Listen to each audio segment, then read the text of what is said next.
नमस्ते जी। आज हम बात करेंगे इंडिया की अर्थव्यवस्था के बारे में।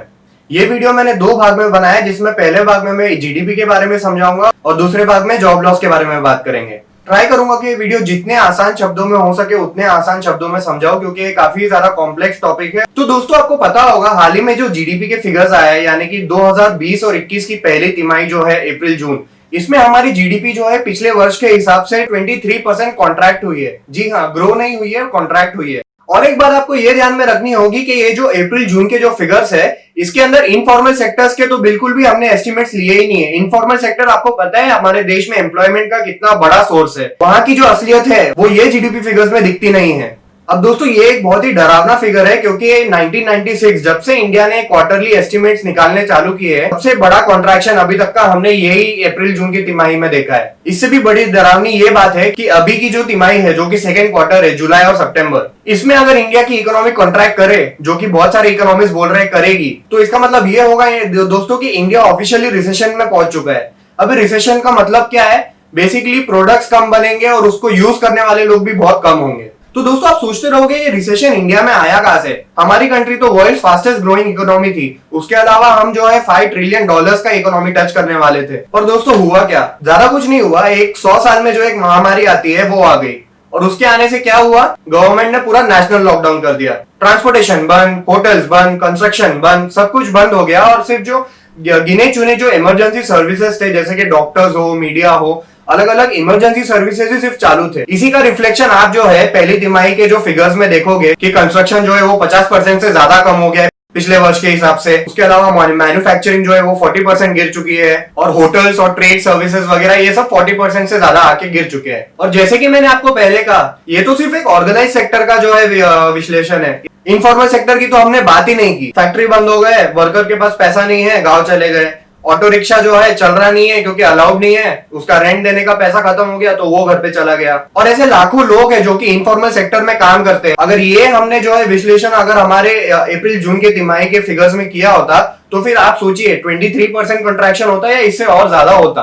तो आप दोस्तों सोच रहे होंगे कि लॉकडाउन जो है ये क्यों कर दिया, इसकी वजह से इतना सारा नुकसान, आर्थिक नुकसान हुआ है देश को, ये क्यों किया?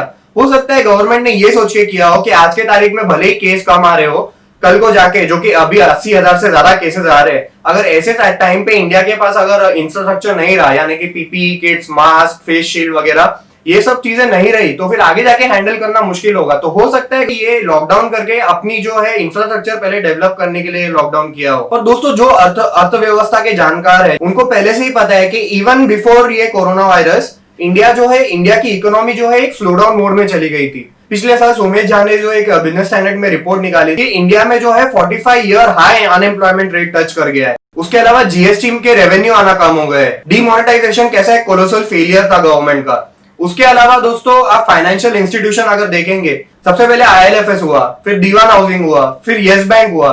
तो ये सब होने के कारण हमारी जो इकोनॉमी है वो पहले से ही स्लोडाउन मोड में थी। और जब मैं इकोनॉमी की बात कर रहा हूँ, उसमें प्लीज मुकेश भाई को इंक्लूड मत करो, उनकी लीग ही अलग है, अपन को उनके बारे में बात भी नहीं करना चाहिए यहाँ पे। तो दोस्तों, on a serious note, experts कह रहे हैं कि अभी इंडिया की इकोनॉमिक रिकवरी है वो या तो Q4 यानी कि जैन मार्च जो 2021 में आएगा तभी से होना शुरू होगी, और उसके बाद हो सकता है इंडिया सीधा अगले वित्तीय वर्ष में जो है अपनी इकोनॉमी रिवाइव कर पाए। अगर इंडिया की इकोनॉमी को रिवाइव होने के लिए 2021 तक जाना पड़े, तो सोचिए हमारा जो है जॉब्स के ऊपर क्या असर होगा। जो लोग नए जॉब्स ढूंढ रहे हैं, उसके अलावा जिन लोगों के पास जॉब है भी, अगर उनकी कंपनी में ही घाटा होते रहे तो फिर उनका क्या होगा, उनका जॉब सेफ्टी क्या है? ये तो सिर्फ एक बात है। अभी मैं आपको थोड़े आंकड़े बताता हूँ जिसको सुनकर आप शॉक्ड हो जाएंगे, क्योंकि ये आंकड़े जो है काफी ज्यादा अलार्मिंग है। दोस्तों, एक स्टडी है CMIE की।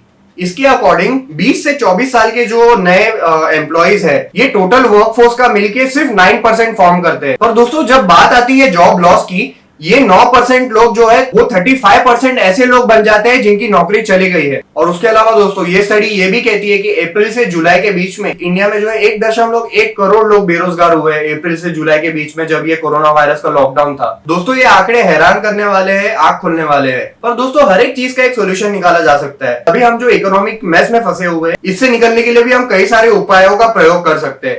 उसमें से सबसे पहला उपाय और सबसे बड़ा उपाय जो है वो है गवर्नमेंट स्पेंडिंग। अब सारे लोग कहेंगे कि गवर्नमेंट के पास तो पैसा नहीं है, उनका फिस्कल डेफिसिट बढ़ जाएगा, बट ये गलत है दोस्तों।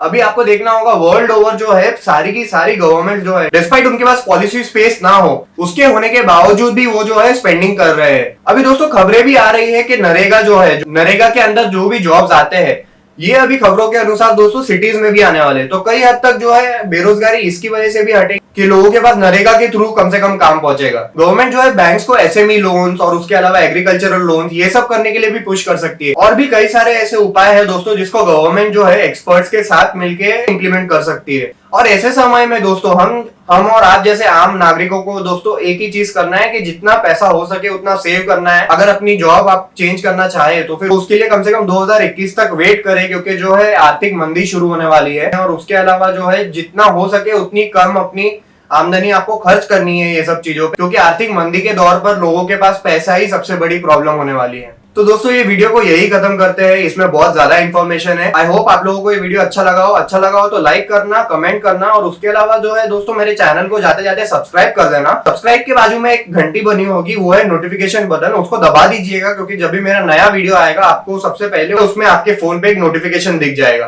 तो मिलते हैं ऐसी किसी वीडियो में, तब तक के लिए धन्यवाद।